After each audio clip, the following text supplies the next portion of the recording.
Good afternoon, James Ali Bashir. Good afternoon. Long time no speak yet again. Yeah.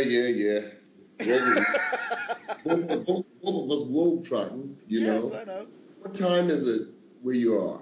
Still the same time. It's 12:52 where I am. So it's the same time as usual for the UK. 12:52. Yep. And you? I'm at 2:52. Oh, it's 2 hours ahead. Yeah, I'm in Ukraine. UK. Okay, it's 2 hours ahead. Okay, so I believe so. I see you in Ukraine. You training that cruiserweight? Yeah, Alexander Usyk. Alexander Usyk. Yes. Yes. Had a good win the last time I saw him fighting. It was a few months back, was it not? Yes, it was a few months back in Odessa, Ukraine. He looked pretty impressive there. Yeah, he's a pretty good fighter. I was looking at his amateur career, and again, very impressive. Yeah, very, very good fighter. Very disciplined fighter. Very focused fighter, I know you're talking about him, fighting Marcus Huck, like right now. I mean, you really believe he could beat Huck right now? Yeah, I think so. I think that he could beat Huck right now. I think he could beat any of the cruiserweights right now. I would still put 5, 6 fights in between that, but with his amateur background, I feel that he can go forward and beat any of the cruiserweight champions right now. Right now, if we had to fight next week, I think he'd beat either one of them next week. What do you think Usyk does so well that gives you the confidence that he can not only just become cruiserweight champion of the world, but become a champion that can build a legacy? Because sure, that takes time and experience. Because of his hunger and his desire to learn, and then his ability to listen to what's being taught. Okay, so from his first fight to obviously the fight he's had now, how many fights has he had now? 5, I believe. Okay, This will be the 5th fight. This will be the 5th. So for you, as his trainer, what has been the developments from obviously the amateur style when he left the amateurs to turn pro? What have you been working on? Settling down. In the amateurs, you do a lot of things that you can get away with that won't allow you to get away with those same things in the pros. Elaborate. Give me an example. Doesn't have to be just use it. You could use just a fundamental. Balance is one thing. Balance is the first thing that I want to teach a boxer. The very first thing that I want to teach a boxer is good balance. And that's something that we have to work on because he's orthodox one minute, southpaw another minute, erratic, inconsistency, just throwing punches from all over. You can get away with that in the amateurs, but again, in the pros, you have longer rounds and you have more deadlier opponents in front of you, The least professional fighter would capitalize on some things that he's not doing right now, which I won't expound on because then everybody would do it. Absolutely. So that's why I said don't use him in particular. But switch hitting, it's something that guys that can throw punches from unorthodox angles, and it's a good thing. But if you're not doing it with the correct sense, the timing, knowing when to throw the right punches. Well, you can get, it's an adjustment. It's an adjustment. Coming from the amateur to the pro, it's just an adjustment. Little things that has to be fine-tuned. You understand? And once you fine-tune those things, he'll be a complete machine. I believe that in 6 or 7 fights, he'll be right on top of his game because he's coming along just fine. Okay, do you see Captain Hook's last defense? Yeah. What did you think? Labor-like, just ordinary, labor-like. Like he was just going through the motions. I wasn't impressed with it, but he did what he had to do to win it, which I respect. Okay, well, I'm going to lead into this now. You know that he equaled, I believe, Johnny Nelson's record as a cruiserweight. Mm-hmm. Johnny Nelson's been saying it'd take him 6 months to get in shape, and he could fight Marcus Huck and beat Marcus Huck. Your thoughts? That's Johnny Nelson's brain talking. But once he's in there, Marco Huck is not a walk in the park. He's a tough guy. He's a tough guy. Johnny Nelson's ego is talking. You know what I'm saying? I've been there. You know, every boxer has been there. You look at a fighter and say, I can do this, that, until you got to get in that gym and get the sparring in and get yourself prepared for a tough 15-round fight.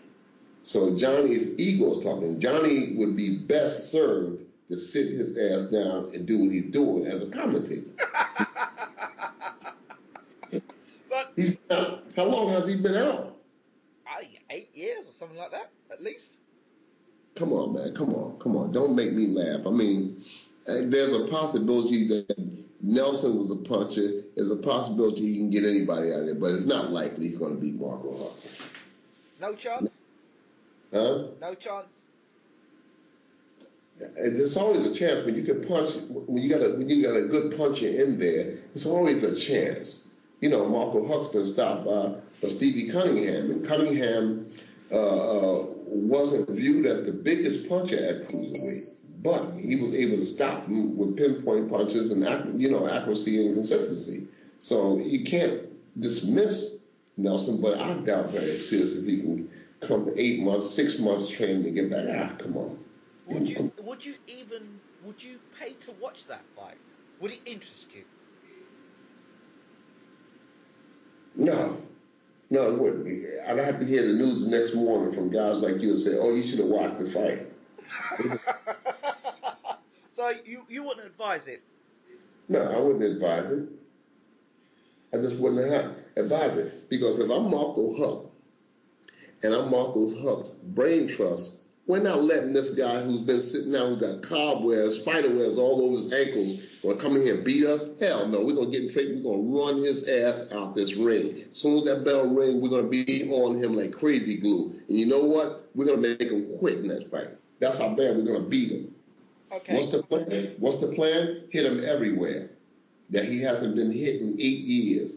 And I don't care how much sparring you can do. They're going to prepare you with those 10-ounce gloves on. It's not going to prepare you. Okay, so as for Johnny Nelson, keep his ass where he is, working with Sky.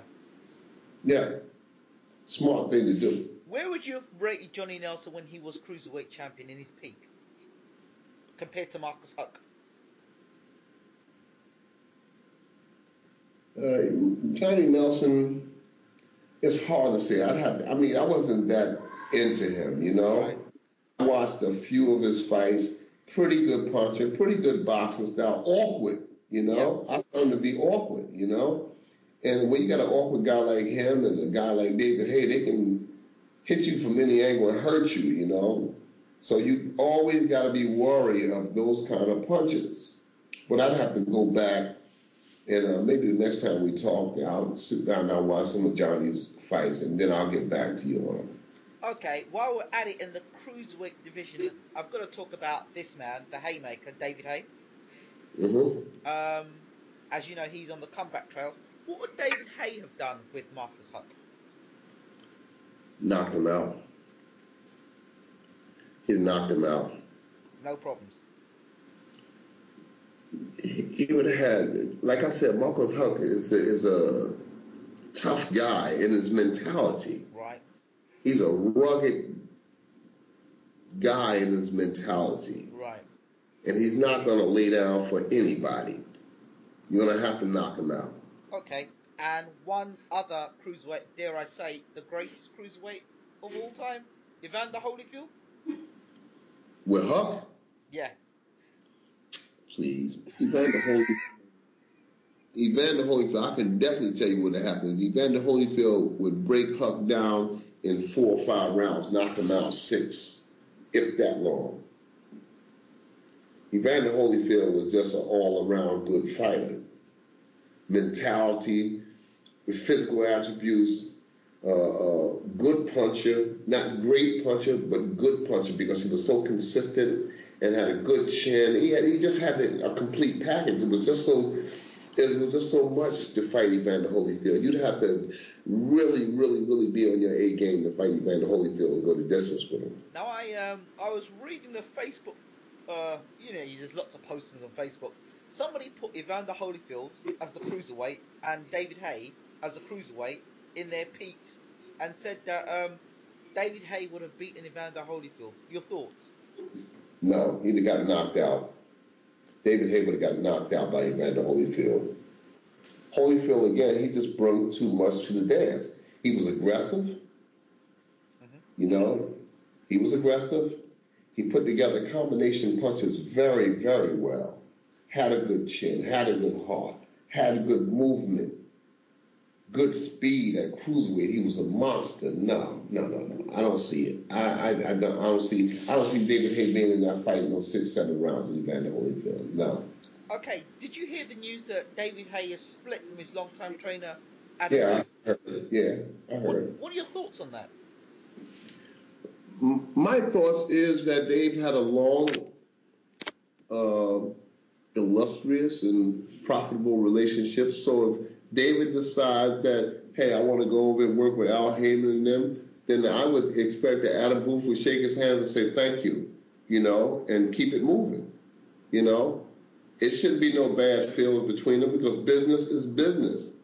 If you can get those major paydays, get these major paydays, then let me go over and do what I can do to make money. Now, the one thing about David Haye, I think has always missed his career, for me, is that he never fought the big fights in America. He's never had the big fights in America. And I think with the right fights, he could still be a global superstar. Yeah. He has that kind of mentality. He has that kind of charisma. He has the kind of punching power that, I mean, how old is David now? I think he's 30 or 32. Oh, no, he's still a young man. That's what I'm saying. He's still a young man. I mean, for a heavyweight, that's a young guy. He can still be a force to be reckoned with in the heavyweight division. That's my point. As long as he's not the injuries that he's been having, the arm, the shoulder, the toe, wear and tear. How's he been living his life outside the ring? We don't know if that's had a significant bearing. And David is a pot shotter, but I've always thought that he could be a better fighter if he had a better trainer. No disrespect to Adam Booth, but I don't think David Haye's inside game is the greatest. But people say, well, that's just the way David Haye fights. He's a sharpshooter. He's not a boxer. I wouldn't call David a boxer. I'd say he's a puncher, a sniper. Throws a shot and gets out of there. Slickster. Well, when I observe trainers from the outside, yes,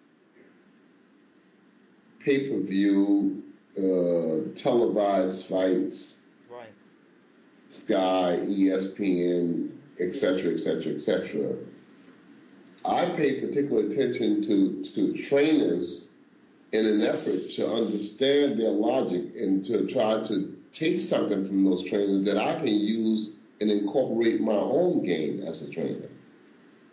So when I sit down to watch a fight, I'm just as interested in watching the advice and the application of that advice that's given in the corners, in an effort to be better than what I am.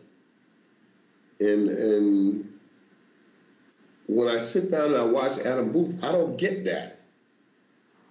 I've never got that. I just don't get it. And along with a host of other trainers, I just don't get it. When I'm sitting back, I say, okay, that's the first round, maybe the second round, maybe the third round, fourth, fifth round. I'm looking to extract something from those trainers that would help me as a trainer. I think I'm going to hold you at that point, and I'm going to bring in a fight which I owe you one on, actually. Mike Perez versus Bryant Jennings. I got that one right. I think you've got that one wrong. You said that you thought Perez would be too big and too strong for Bryant Jennings. I said that Jennings would outwork him down the stretch. Yeah, but by the skin of his chinny chin, neither one of them didn't do nothing in that fight.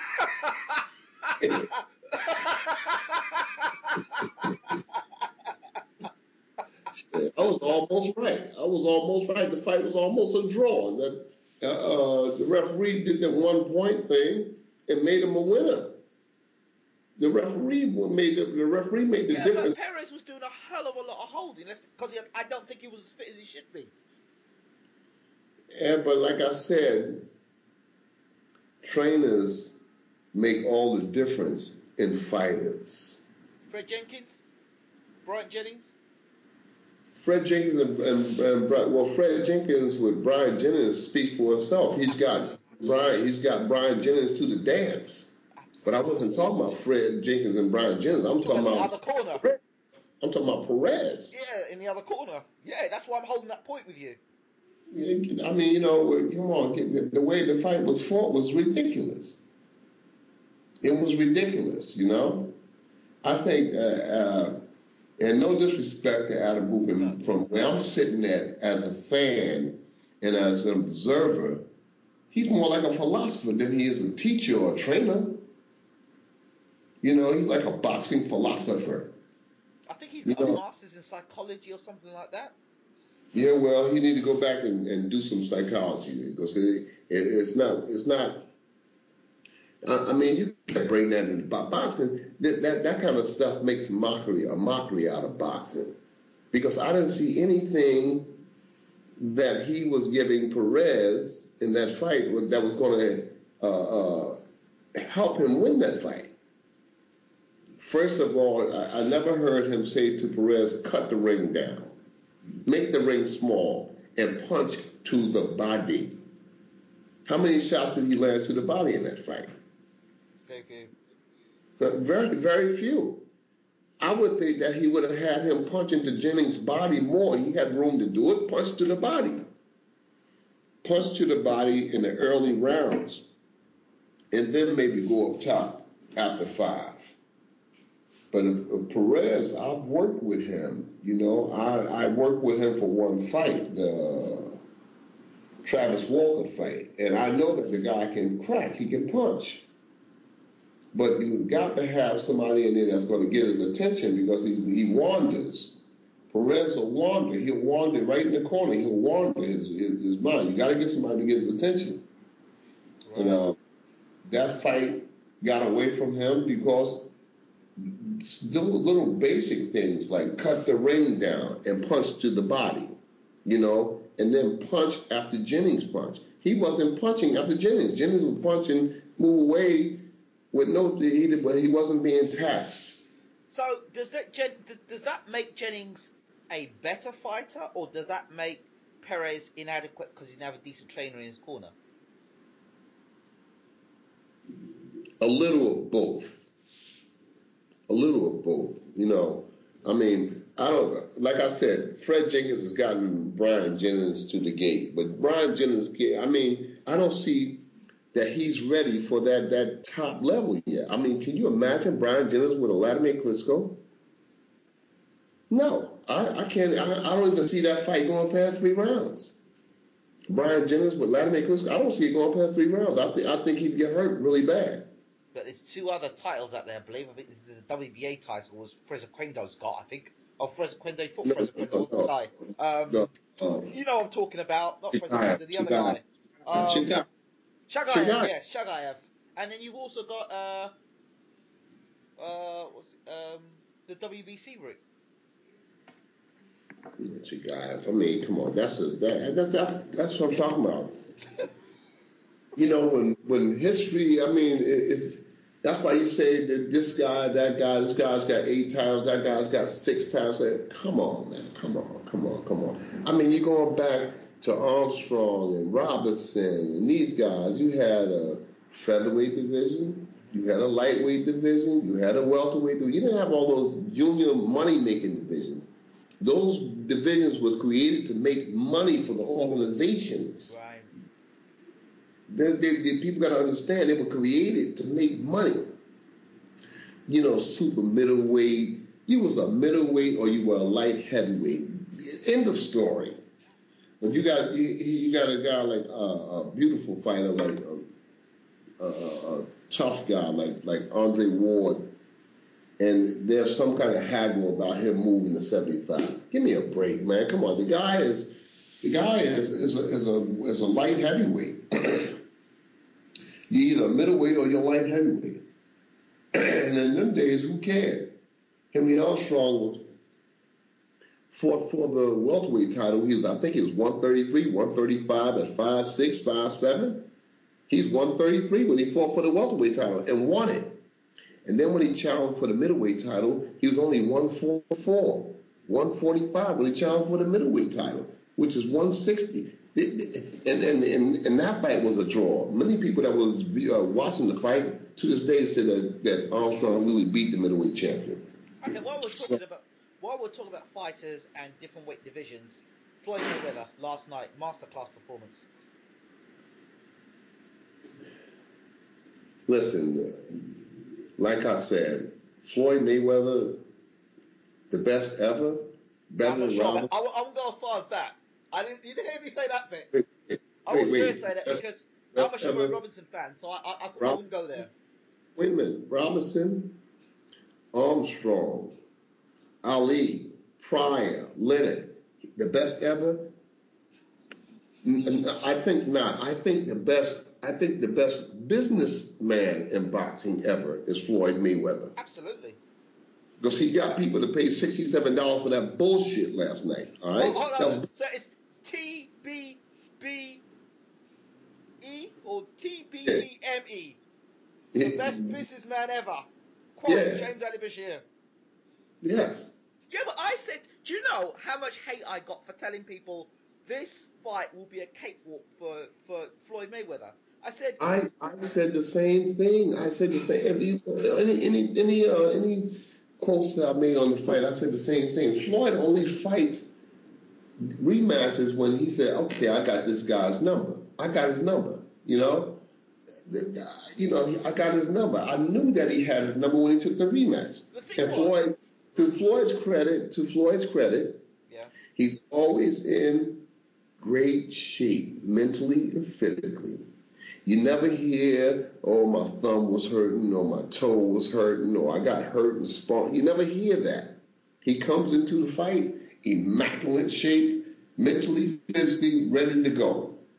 And for him to be so consistent for so long, I take my hat off to that. I respect that. You understand? I respect that. Why doesn't he get the credit he deserved? He's been multiple world champion, multiple weight world champion.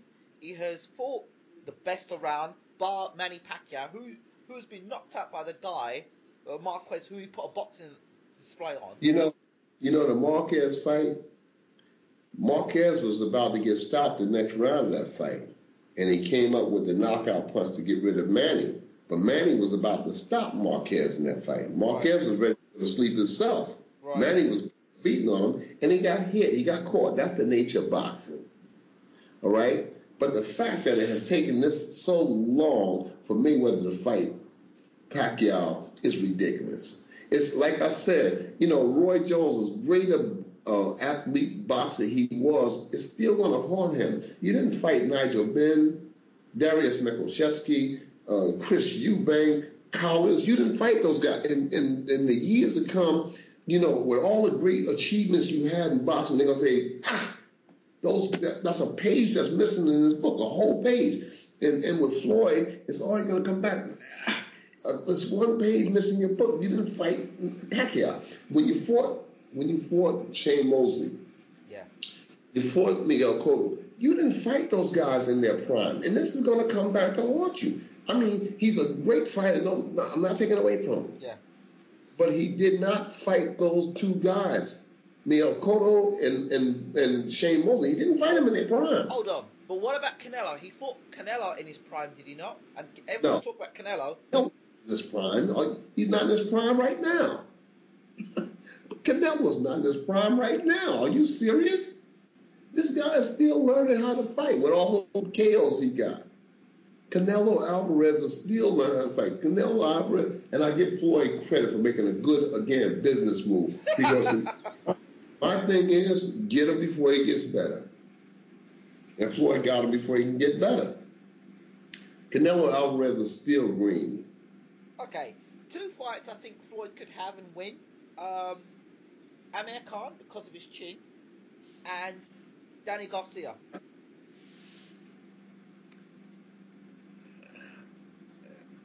Yeah, somehow I'm not interested in the Khan fight. Well, nor am I, but there you go. I'd rather see him fight Thurman No, You know, let's not go there. Let's not go there because I think that Thurman's got the speed and the power and the movement to cause Floyd some serious problems at this stage of his career. I'd like to see the Thurman fight. I want to see something that's a cliffhanger. You know, Khan to me, based off the last fight that I saw Khan in against with Collazo, I wasn't impressed with that. You know, I just don't. I think that Floyd would trick Khan out of a decision win. You know, maybe clip him and get him out of there. You know, but I'd be more apt to see him fight Thurman. Well, you know why? You've got the two-fisted attack, the power, the speed, the movement, and the recklessness of Thurman. No disrespect, I love Thurman, but the recklessness, he'll go out there and he'll give it a real go. He'll put his chin on the line and throw bombs from day one. And the mentality of Thurman, I like his mentality. You know, I like his mentality. You know, his mentality is that I'm the guy to beat.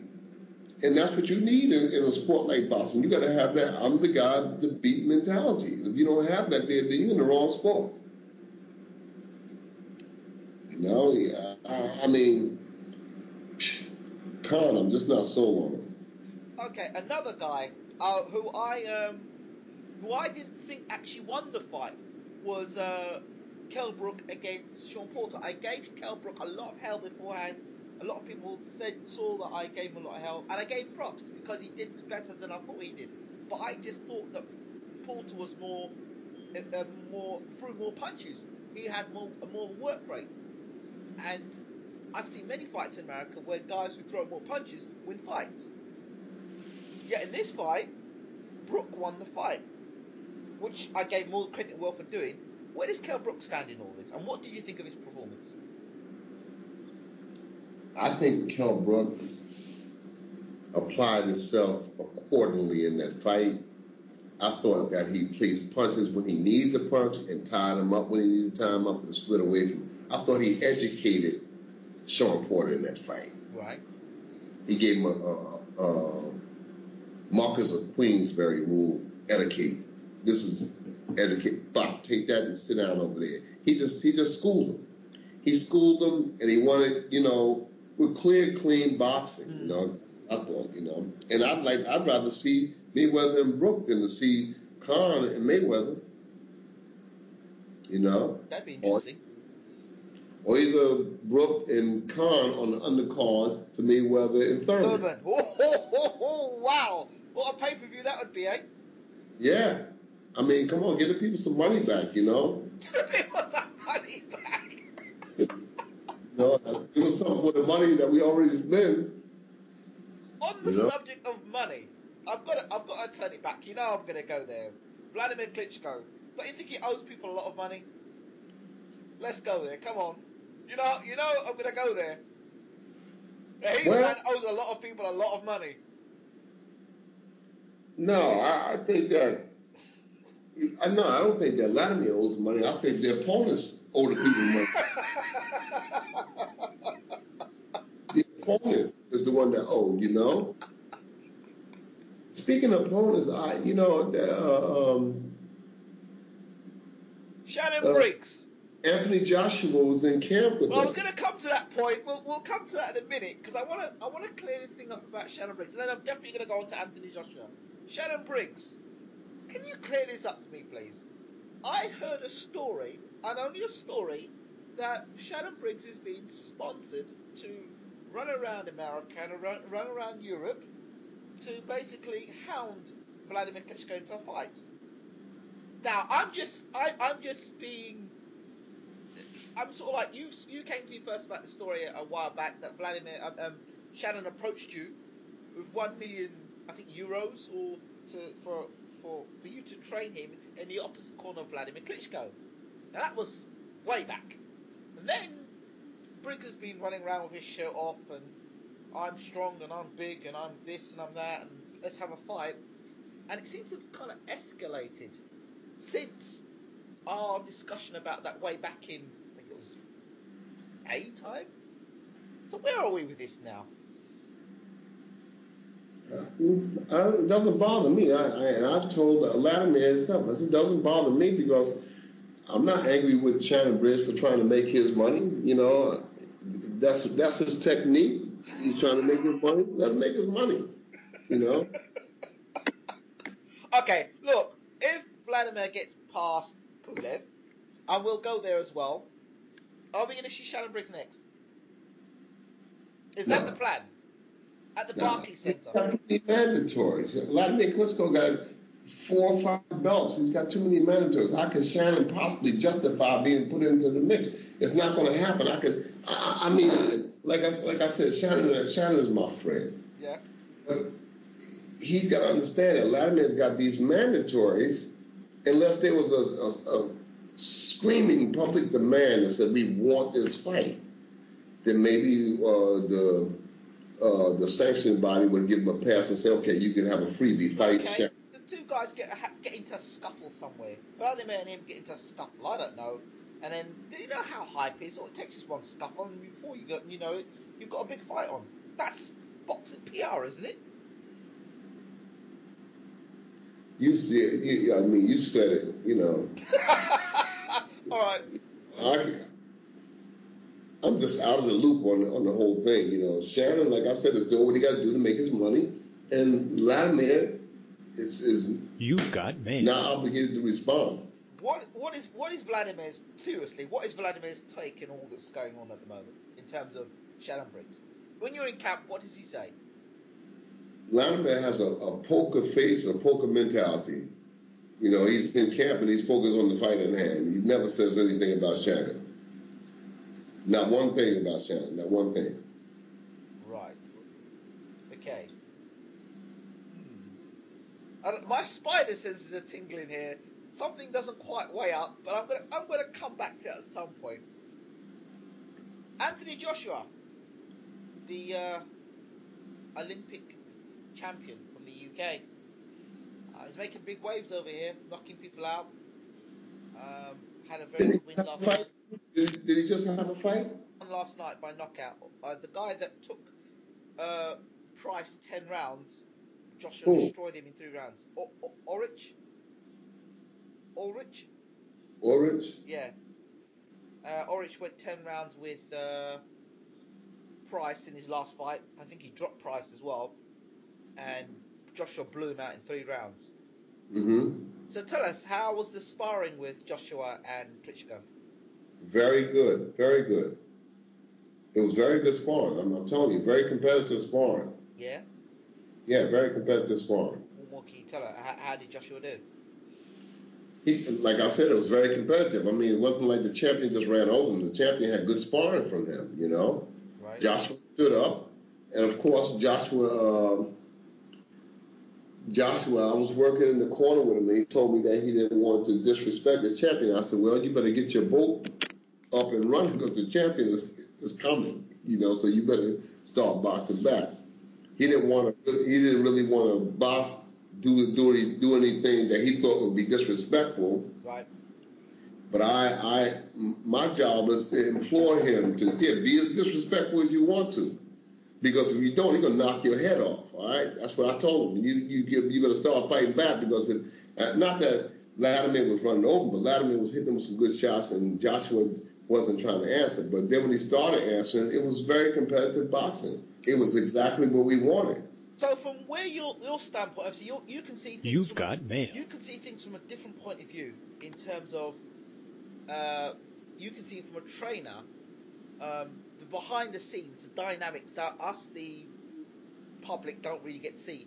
Where is Joshua in his development in terms of his journey? I mean, he's only had, 8 fights now. His journey towards the heavyweight title. Where is he at the moment? I mean, he looked pretty impressive in his last fight, I've got to say. He's very athletic. He's athletic, and he's into what he's doing. And I think that he's going to make a good champion. I really do. I really see this guy being a threat. Maybe 6, 7 fights from now, he could be a real threat. Yeah. Because he has great physical attributes. He has great awareness, articulation, reflexes to be a big guy, you know? To be a big guy, he's good. He's good. I like him. You know that the guy that you like, Dillan Whyte, beat him in the amateurs. I think he stopped him in the amateurs. You know, it's funny. Dillian Whyte and Joshua is here in the camp together. Right. And they're like riffing about something that was said in the newspaper. Dillian is looking at Joshua is looking at Dillian. And I'm telling both of them, so listen, check this out, dude. You guys need to get along in this camp. You understand? Put all this other stuff aside. Reporters say different things. I don't want you guys looking at each other cross-eyed and this and that. So it came to a head. Oh, you said this, you said that, and that's what I did right at the dinner table. And both of those guys will tell you, right at the dinner table, both of them started venting. You know, they was holding this feeling in towards each other. Right there in the training camp. I said, we're here for Vladimir Klitschko. We're here for the heavyweight championship of the world. Everything is on the line in this fight because Pulev is not coming to lay down. Pulev is a good boxer, and Pulev believes he belongs. He believes that he can beat the champion. So we need your undivided attention to help prepare this champion to defend the championship of the world. And if you can't do that, then you guys got to go. And right there at the table, these guys embraced each other. They hugged each other, and the next morning they was running YouTube together. says, you know, and I was happy to see that. I was really happy to see that those guys buried the hatchet, and the very next morning they was running together. From that point on, throughout the camp, they got along, and that's a good thing. If they happen to meet down the road, then so be it.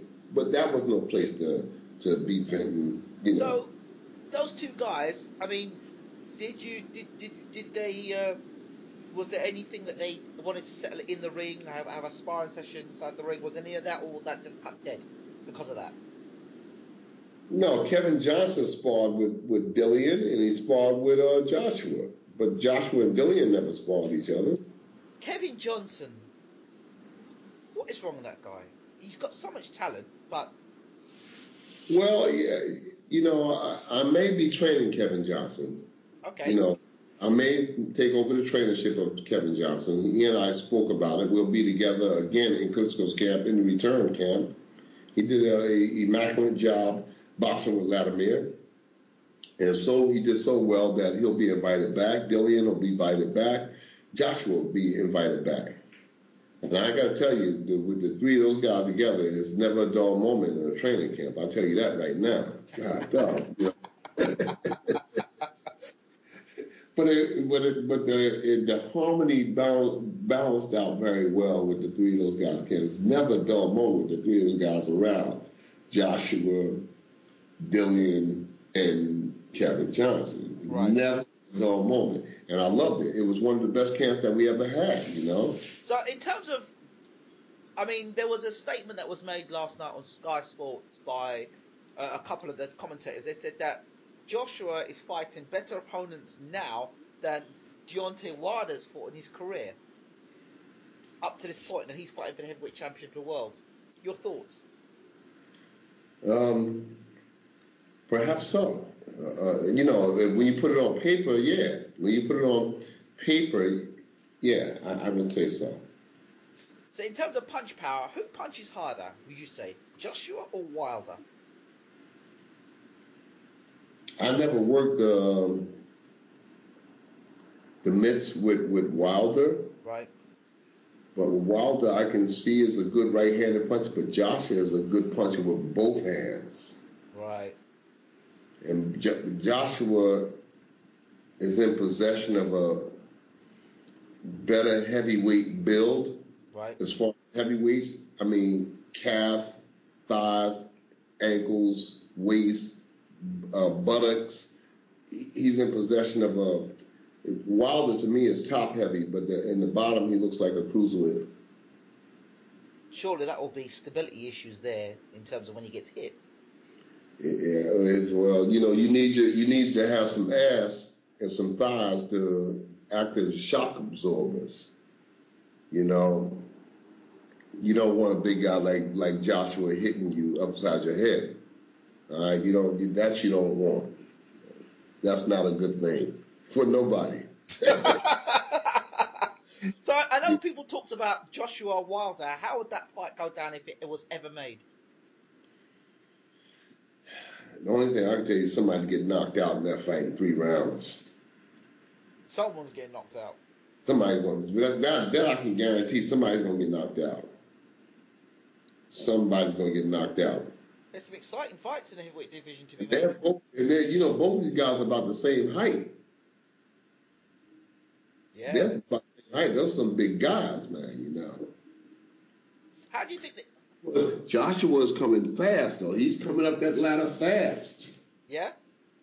Yeah, he's coming fast, so he might be right there with you. The way he's moving, this time next year, he could be right there. He could be right there. Wow. It depends on how willing Joshua is willing to roll the dice. I believe he's fighting for the WBC International Heavyweight Championship next, which would give him a top 10 ranking in the WBC, should he win that title. And that's why I said, how willing are they to roll the dice? I mean, you take a young Cassius Clay. Cassius Clay was rolling the dice early. Mike Tyson was rolling the dice early. It wasn't a whole lot of fights. They gave him what they gave. They gave him some fish food, and they said, okay, now it's time for us to go after the lion meat. Yeah. So you look at Mike Tyson. Mike Tyson came out the gate early. Lennox Lewis won his 15th fight. I believe he was European champion. 14th or 15th fight. His 14th fight he was European champion. His 15th fight he met Gary Mason. Yeah. Tim Witherspoon fought Larry Holmes in his 13th or 14th fight. And after that, if you look at Tim Witherspoon's record, after he lost to Larry Holmes in a very close decision, look at the fighters that he fought after that, and all this here happened within 20 fights. So, you can slip and slide, but sooner or later, if you can't fight, then you're going to be exposed. I'm not a big advocate, especially with guys who have had extensive amateur careers, having all of those fights, because they'll be dead by the time they get to the gate. You'll never be able to get the worth out of them as champion. You get guys with 35, 40 fights. That nowadays is just not necessary. You box in 12 rounds now. You're not boxing 15 rounds no more. And you don't have those tough fights no more. You don't have that tough mentality anymore.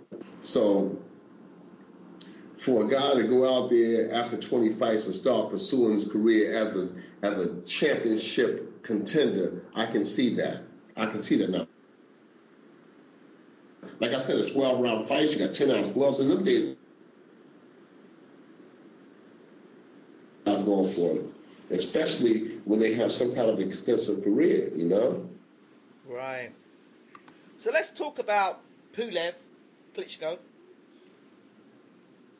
How is Klitschko going to deal now with Pulev's jab? Because that's probably his best weapon, and probably the best jab Klitschko would have faced in a long while. Yeah, you said that. How is Pulev going to deal with Vladimir's jab? Because that's probably one of his best weapons. So. Touche. Vladimir Pulev got a jab. He's got a good jab. Yeah. Well, especially for guys that's not defensive wizards. Right. Ustinov, and the other German guy he fought. What's the German guy he stopped?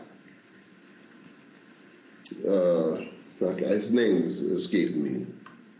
But those guys weren't defensive wizards the way Vladimir Klitschko is. Vladimir Klitschko rarely gets hit with a jab in sparring or in the fights. So the question is, how would Pulev deal with Vladimir's right hand? Because Vladimir's right hand is actually Vladimir's jab. Then he's got a right hand. So you're getting hit with the jab, that's like a right hand. Then you're getting hit with the right hand. So that's what Pulev got to watch out for. Okay, cool. But I'm going to argue with Pulev's case. The jab that Pulev's got, does that not counter what Vladimir will throw out to open up, will open more opportunities up because he's got that jab and he's better equipped than the recent heavyweights that I Vladimir's think fighting. I think that Vladimir will shut Pulov's jab down with his own jab and the right hand behind the jab. I think he's going to shut his jab. I don't think that his jab is going to be as applicable in the Klitschko fight as he had been in the fights prior to that. But Pulov's got an extensive amateur background as well, hasn't he? So he'll have the ability to have some adjustments when he's in the ring, right? Yeah, he has a good amateur background. He's a good boxer. Yeah. But again, the fights leading up to Klitschko fights, he'll find there's a far cry from Vladimir Klitschko. Everybody fights Vladimir Klitschko differently. They look good until they get to the Klitschko fight. And right after they get hit in the Klitschko fight, everything changes. And I suspect that the same thing will happen with Pulev, as good a fighter as he is. I would like to see Pulev had, again, I'm trying to be not biased there, his inactivity is a problem, I think, Pulev. I don't care if he had activity. He's still boxing Vladimir Klitschko. And right now in the heavyweight division, he's the guy. He's the guy. I don't care who they bring right now. I'm telling you, it's going to be quite of a science to beat him. You're not just going to come in and box him and beat him. It's just quite of a science. Yeah, so much to deal with to beat this guy. He's technically sound. Physically, he's sound. Stamina-wise, he's sound. You know? And he's got a good right hand. He's got a good jab. But when's the last time Vladimir, apart from the VAT fight, he's been hit cleanly? I would have thought that Pulev, being adventurous as he is, yes, he's going to get caught, but he'll also land something. And Pulev's not a bad puncher himself.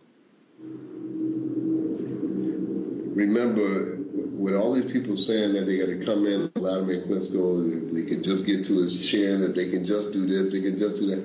The one thing that they always leave out of the equation is incoming. How will I deal with incoming?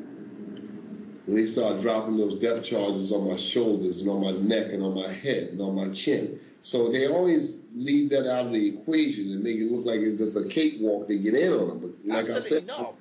Absolutely not. Is a defensive wizard. Well, I'm not sure about. I'm not sure about defensive. But see, I still have a problem with the grabbing. I've got a problem with the MMA grabbing that Vladimir's got. I'm always going to keep on going about this. Floyd was doing it last night. Muhammad Ali. Floyd was doing it last night. Yeah, but Floyd gave you entertainment. Floyd took some punches and he gave some entertainment with it. Muhammad Ali did it his whole career. You understand? You understand? I mean, it's just up to the referee. Yeah, but Ali was fighting some great fighters, was he not? Foreman, Norton, Fraser. Let's go. Come on. Klitschko. What's his name? Come on. Grabbing is grabbing. I want to see clean, effective fights. Exactly. I want to see clean, effective fights too. So, okay, where do you put Pulev? See it be blamed on the opponents too, the way they're fighting, because they're putting themselves in a position to be the grab. So where do you rate Pulev? Okay, in terms of the heavyweight division at the moment, I know you say that Vladimir is a step above. Do you rate Pulev as good as Povetkin or better than Povetkin?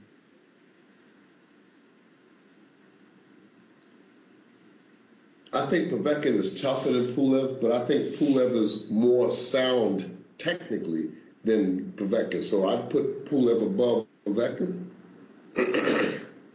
I put him above Povetkin because he's a better boxer. He has what seems to be a better mental resolve than Povetkin. Okay. So then let's look at the James Ali Bashir top 5 outside of Vladimir Klitschko. So you got Vladimir Klitschko. Who's your number one contender? From your insight, who's the number one contender? Who's the guy that you think could give Vladimir the most problems and the most exciting fight at the moment? Pulev. He's the number one. Yeah. Without a shadow of a doubt. Yeah, for a lot of reasons, yeah. Okay. We won't go into that too much because obviously you're in the camp, blah, blah, blah. Next. I can't say. I can't say. It's a. There's no definitive challenges out there. I mean, Deontay. Nobody knows what Deontay can do because Deontay has knocked out everybody. So nobody can say what he can do. Joshua is too young. Okay, Tyson White Fury. is young. Tyson Fury sparred with Vladimir, I believe, back in the No, Daniel Stewart days. never. It never happened. It never happened. It never happened. Tyson Fury never boxed Vladimir Klitschko. They never sparred. No. He was in the camp, but they never sparred. Tyson Fury was in the camp, but I don't remember him being in the ring boxing Vladimir Klitschko. Now, if it happened, I must have been somewhere else, but it wasn't while I was there. I never saw them spar. Tyson Fury was in the camp, but I never saw Vladimir Klitschko and Tyson Fury in the ring sparring. That never happened. Interesting.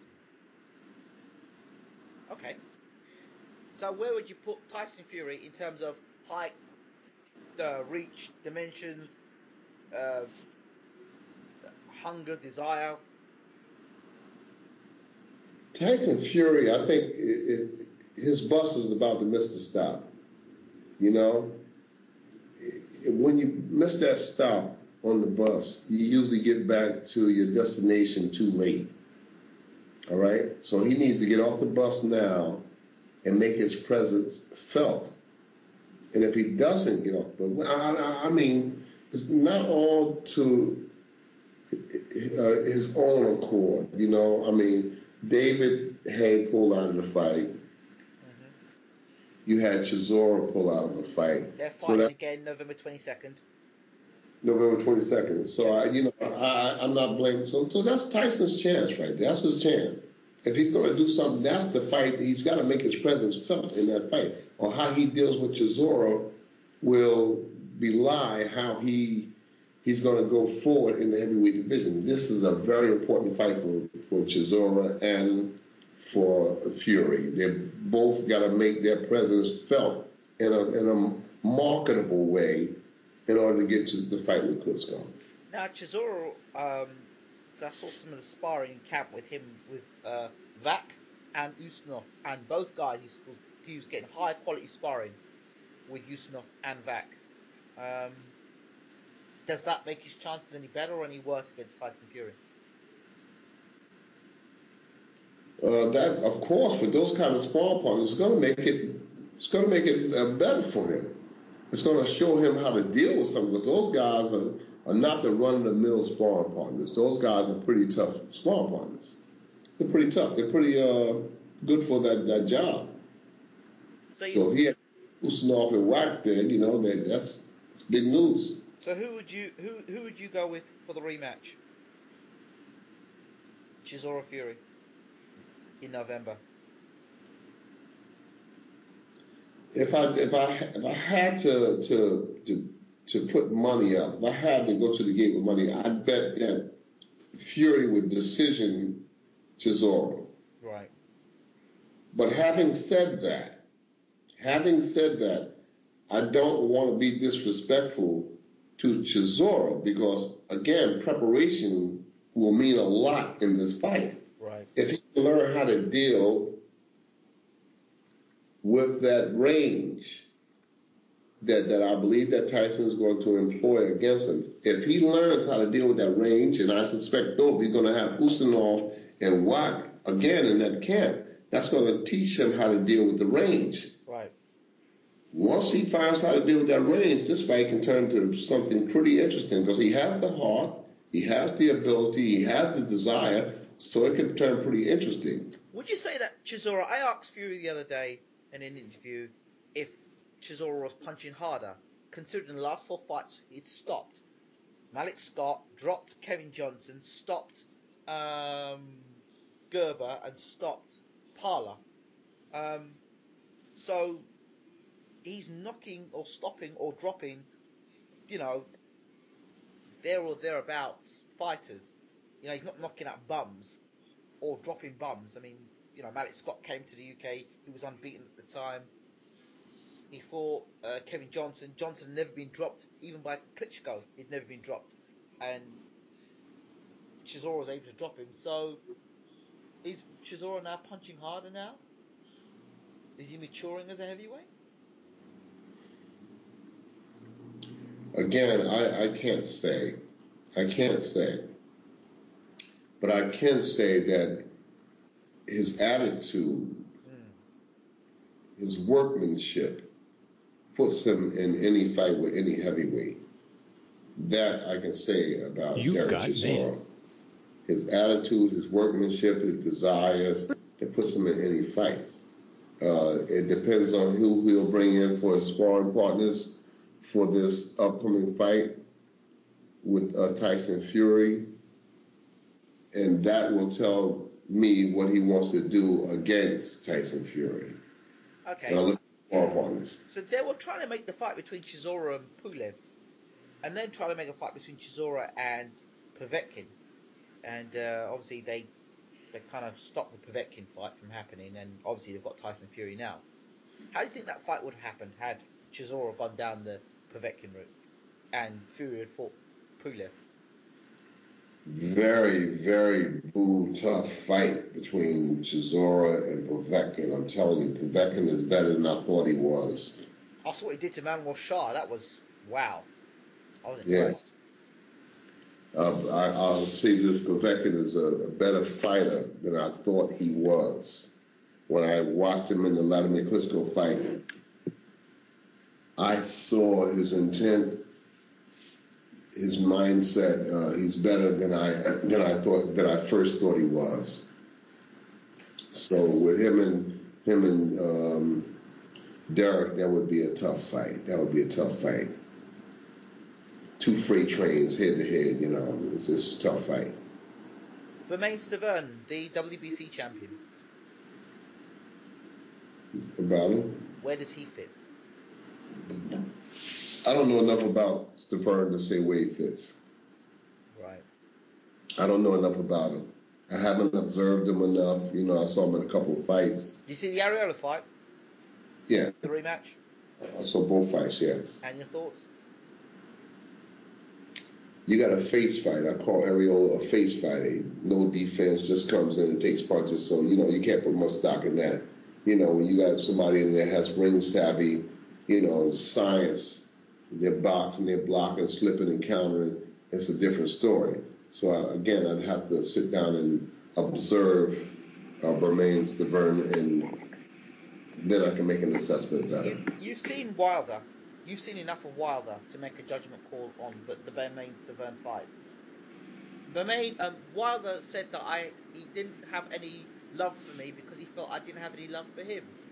I said to Wilder, look, you're an exciting fighter, you're knocking people out, but I can't give you credit for fighting, low level opposition.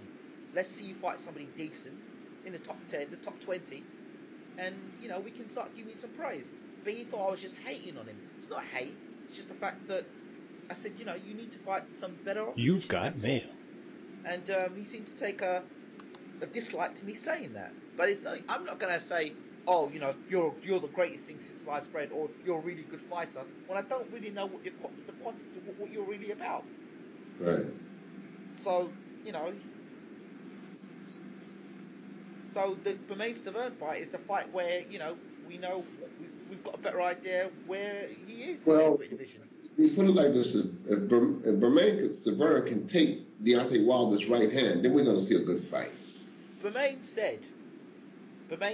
statement, and it says that he's never seen a one-handed guy in a war. He's never seen a one-handed soldier. So it seems to me that he's going to put in some sort of strategy to take away the right hand. If he does that, but then Wilder's argument is that he's got more than a right hand. I'm holding my breath. I want to see the fight. Deontay Wilder is a big right-handed puncher. He's a big right-handed puncher. His left hand got through and won the fight against Malik Scott, but that remains to be seen if that's a legitimate left hand. But his right hand is definitely legitimate. The right hand, you can't doubt that. It is. How destructive is that right hand? Ask Sergey Lakovic.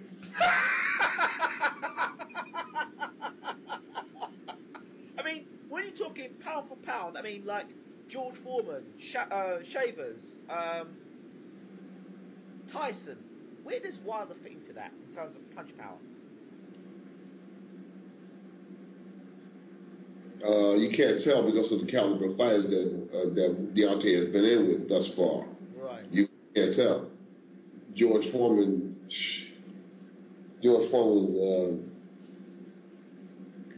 would take that right hand. George Foreman can take Deontay's right hand. George Foreman can take about anybody's right hand, you know. Shavers with Deontay and Shavers would be the who gets who first, you know. Yep. Shavers wasn't a guy that had good resilience either. If you can get to him, you can get him out of there. Right. As long as you got to him before he got to you. Right. You know? Tyson would take the right hand. Deontay wouldn't do nothing to Mike Tyson with that right hand. Mike Tyson would take that right hand and he would keep coming. And that's where the problems begin and end. Yeah. Mike Tyson, you can hit Tyson with that right hand 3, 4, 5 times, and Mike take that right hand and keep coming.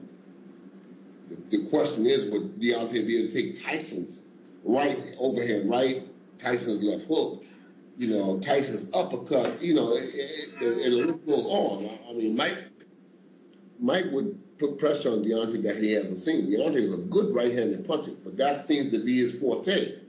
Mike Tyson had a lot going for him, you know. Yes, absolutely. And it didn't mean anything that the guys was much taller than him. It didn't mean nothing to him. Somehow he got inside and he was able to launch his bombs. I've got to also mention Lennox Lewis because he definitely deserves a mention. How would he have done against Deontay? I think Lennox would have beat Deontay. I think that Lennox just had too much for him, you know, at this stage. Right. I think Lennox would have beaten him. At this stage of both of their careers, I think Lennox would have beaten Deontay. Right. You know, because I just think that Lennox was better developed at this stage of their careers at 30, 32 fights. I think Lennox was a better fighter than Deontay is right now. So when you're looking at the heavyweight division now and you're looking at, you know, the various fights that are going to happen, there's one other fight. Malik Scott. He's fighting... He was in camp with us. Yeah, he's fighting... Lepai. Yes.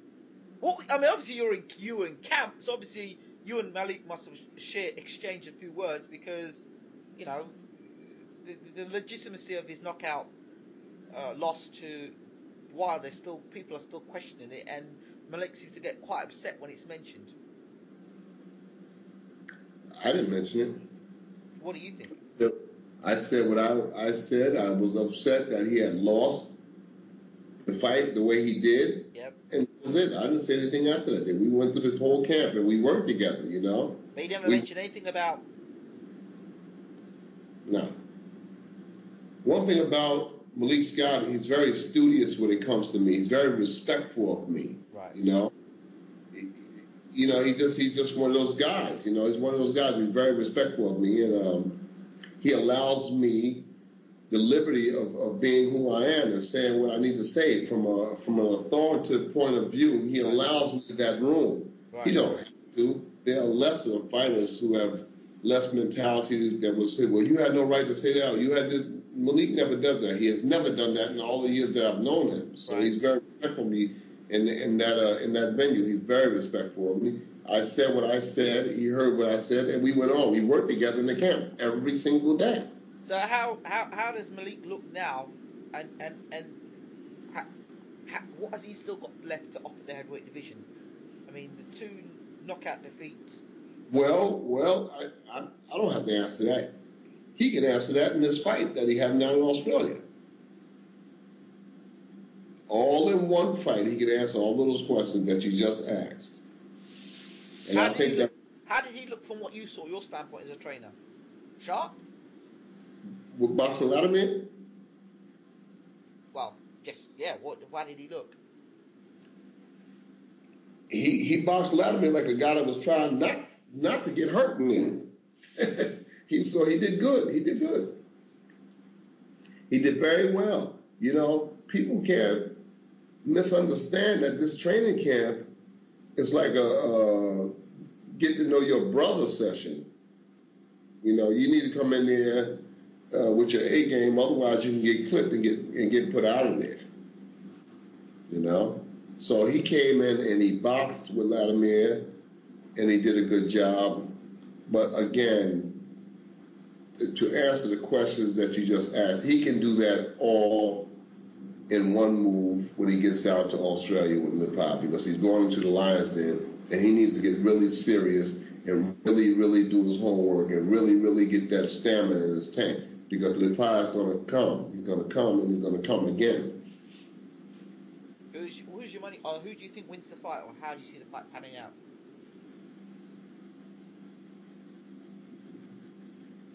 On paper, I got Malik winning a decision over Lipai. Right.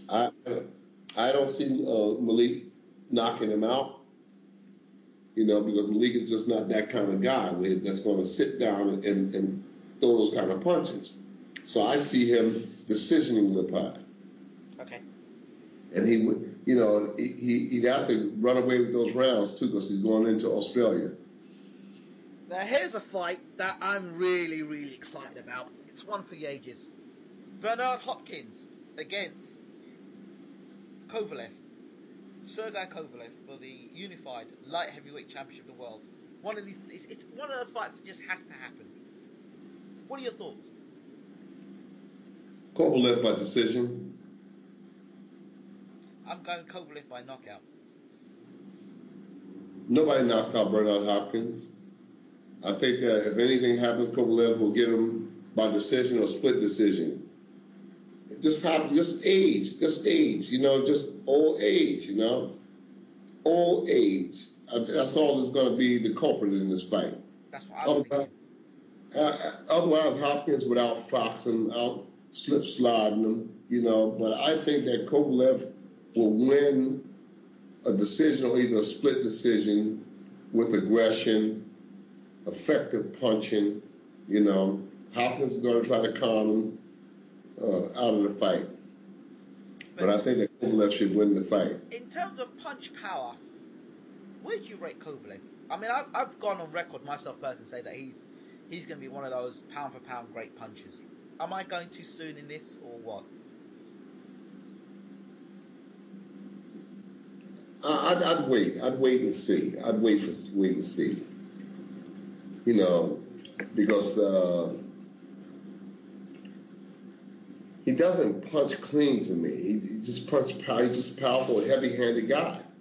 But he's not. I haven't seen any really clean punches. You know, like an Eddie Mustafa Muhammad, Matthew Saad Muhammad. You know, those big punches from the past. Bob Foster, those guys that was cracking punches, they got through clean. So I'd wait and see with Kovalev. He can punch. There's no doubt about that. Stevenson also is a puncher. But Stevenson is a one-handed puncher. That's my point. I don't think Stevens a one-hand puncher, because when he fought Bellew, it made me realise that he was just waiting and loading up on that left hand all the time. Just the left hand, just the left hand, just the left hand. That's all he kept doing, waiting for the left hand, and eventually caught Bellew. And I think to myself, well, if he fights Kovalev, he's got to look right for the left and the right hand. Yeah, Kovalev is a puncher. And he has been knocked out before, you know, Stevenson. So, how does Hopkins still do it at 49 years old? Or is it because fighters have allowed him to do what he's doing? Bernard Hopkins is there because he's a very disciplined human being. He's not a freak of nature. He's just a disciplined human being. Look at his body. Mm-hmm. Look at his body. He's 50 years old. He's not fat. He's not flabby. He's in shape. I've been in the gym with him in Philadelphia. Right. In the Danny Garcia's gym is the last time I saw him. And he looked like he was 34 years old, 33 years old, 32 years old.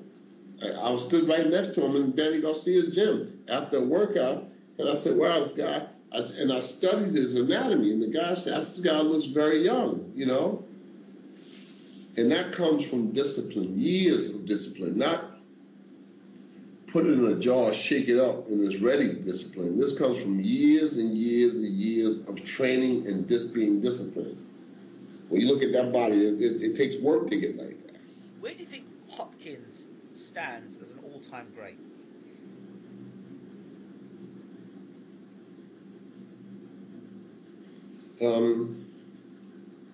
At what, light heavyweight or middleweight? Okay, where would he fit in the middleweight division going back? Let's put him back 10 years. Hagler, Hearns, Duran.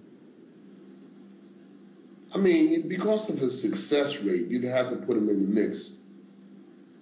But as far as excitement, no, he doesn't. Excite. Yeah, he doesn't go with those guys. He's more of a scientist, more of a con job. He con you out of the fight, you know? Trick you out of the fight, you know? More like a guy like a Harold Johnson. If you look back on this guy, Harold Johnson on YouTube, he's more of a guy that would trick you out of it, con you out of it. James Toney, Bernard Hopkins. Tony. Really? Yeah. Why? Just Tony gave you so many different dimensions, and he would counterpunch a lot, you know? He would counterpunch with more effective Bernard throw 1, 2 counterpunches. Like I said, he's a trick. Bernard Hopkins is a con guy. He's a con. He's going to con you out of it. Tony gave you pure boxing skills, bobbing and weaving and slipping and sliding and countering, you know. But it would be hard to say. But I would pick James Toney in that fight. Why has that fight never been made? Got me. You got me. I would love to have seen that fight. Mike McCallum and Bernard Hopkins.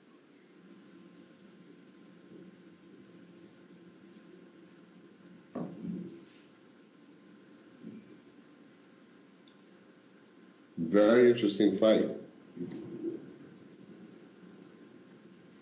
Got you thinking now, eh? Yeah, I mean, it's hard to say because Hopkins don't give you a lot. Hopkins is a very difficult guy to fight. Yeah. Very difficult to fight, you know. And when I say Tony would beat him, I'm talking about it would be a cliffhanger. Because Hopkins got this uncanny ability to throw punches from different angles and not get hit, you know. So it's very difficult to say. When you put Bernard Hopkins in the mix, it's just difficult to say who and why somebody would beat him. Now, Bernard once said he thinks he could have gone up to the heavyweight division and become a champion there. How possible would that have been, do you think? I mean, Roy Jones did it. Yeah, he probably could go up there to the heavyweight division as long as they wouldn't mess with Mike Tyson. But if they wouldn't mess with Mike Tyson, they get knocked out, both of them. Boy and Bernard the same night. Kidding? So where would he have done? Where do you think Hopkins, if he was ever fantasy, went up to the heavyweight division? Like, let's say in this era, how would he do? Because he's got to use this era. How would he do? How would Bernard Hopkins and David Haye do? Let's give you that. Bernard Hopkins against David Haye? Yeah. Shit. The thing about David Haye is it's like walking through a minefield. Once you hear that click, you know it's over.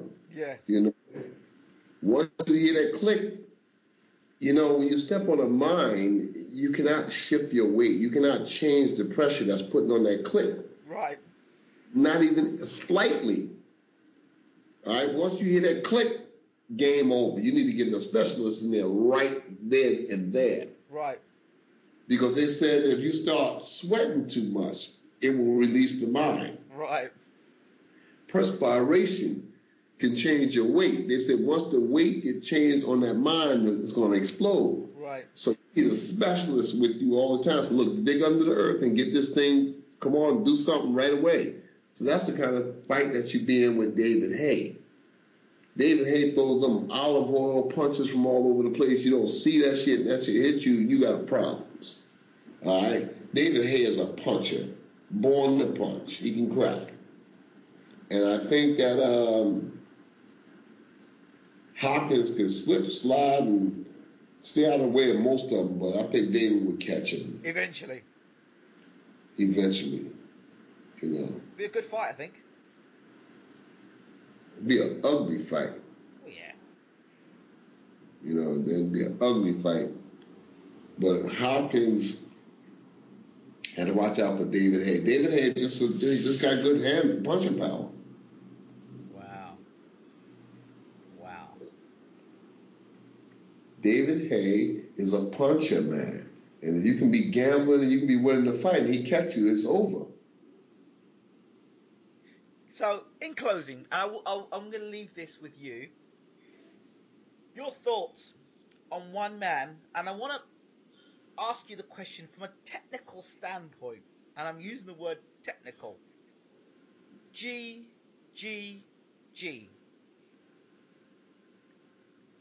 From what I'm seeing, this guy has some real punch power. Where are all these Eastern Europeans getting their punch power from? As far as I'm concerned, I'm here with one of those punches right now, and Usyk. Right. It's generated from their work ethic. They do a lot of work, not a lot of weightlifting. Right. I see other people doing a lot of weightlifting that, that makes they seem to think that weight helps them. I think the weights destroy fighters. Right. Boxing is not a body beautiful contest. Boxing is for sleek, smooth muscle tone, elastic in the muscles. You understand? Where you're not worn down from bulky weightlifting. Right. In a tough fight, that weightlifting will come back to haunt these guys. Anthony Joshua, Dillan Whyte. I told them about that. And I'm telling them now on this here interview that you're giving me. Right. Stop that. You don't need that to be successful in boxing. I never let the boxers that I train involve themselves with weights, because weights are about smooth muscle tone. Great smooth boxing where you can box for 20 rounds without your hands dropping down to your ankles. But those weights, they are detriment to the progressive boxer. So you think it's the lack of weightlifting and or the is what's making GGG the puncher that he is today? Because he's a phenomenal puncher, and he's knocking guys out like really doing some serious damage. And according to Abel Sanchez, the Europeans have an orthodox way of training. Their training methods are different from most of the people in the world that I've seen. Right. You know, the way they train, the different attributes that they apply in their training ethics, and it makes them powerful punchers. And the fact that they're, putting a lot of rounds in the gym, in their sparring. Triple G, if you look at him, his build is a sleek build. He's not really tight muscle toned. He's got sleek build, and he punches freely. He punches relaxed, sort of like a George Foreman. He's not really stiff with his punches. He just relaxed, like dead weight punches, and they hurt. They hurt. According to Abel Sanchez, he is not even landing real heavy punches yet. He's not really planting his feet and landing punches. He says that there's more to come in that punch power, which is really shocking to hear. It's frightening. Yeah, he's a strong guy.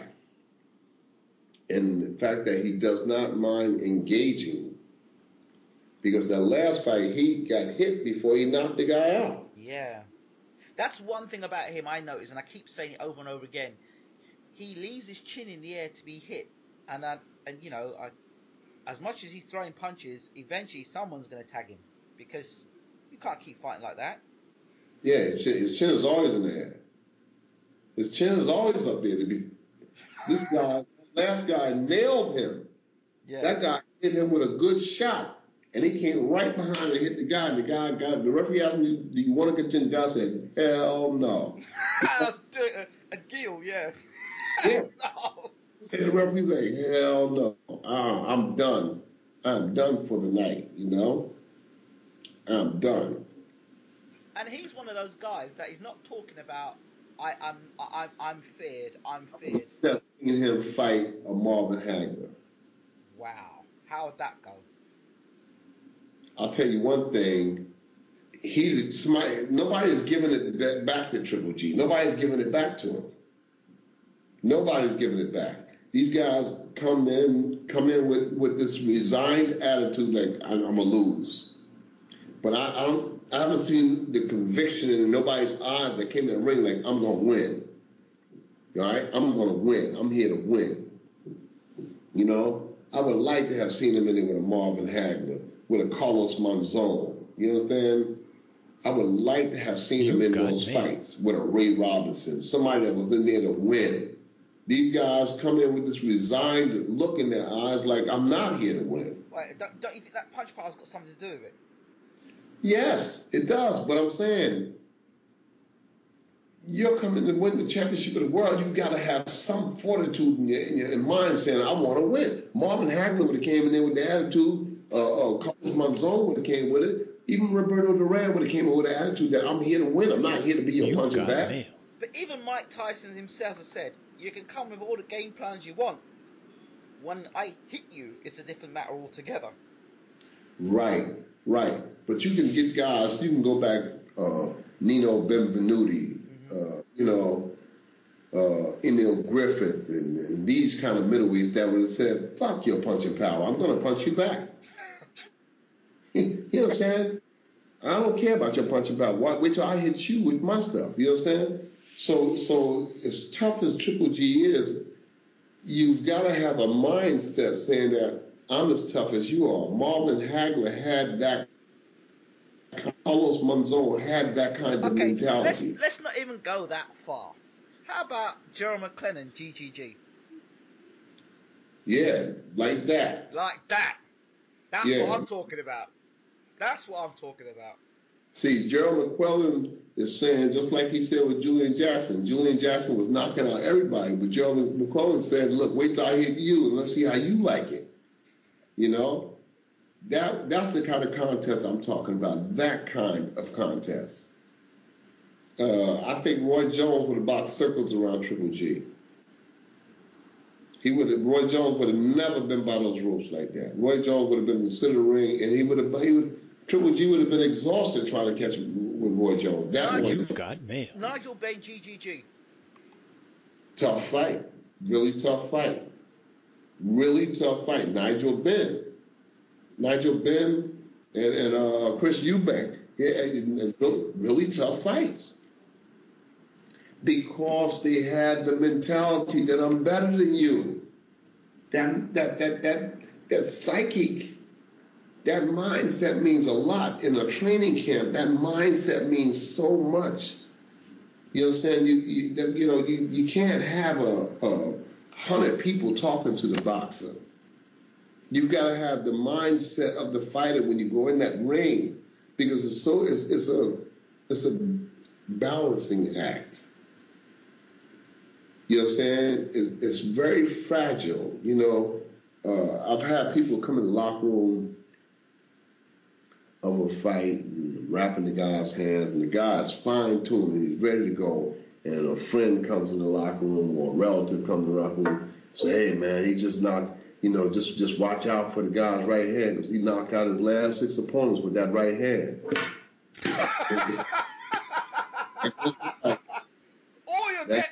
All the strategy's gone out the window right there. I said, hey, man, get your ass out of here. Hey, here. But it's too late. It's too late. That's why I don't want people in the locker room before that fighter goes to that ring, because I want to get them to the ring without being tampered with. You understand? without being tampered with at all, I want to get him to the ring in one piece because I know that the guy is ready to go. But that one person that comes in and takes a screwdriver and loosens the screw a little bit, ruins the fight. Now I've got a guy that's just going out here watching out for the guy's right hand. Instead of going out here trying to win, he's just watching out for the guy's right hand. The whole damn fight. Because this big mouth guy came in trying to help somebody.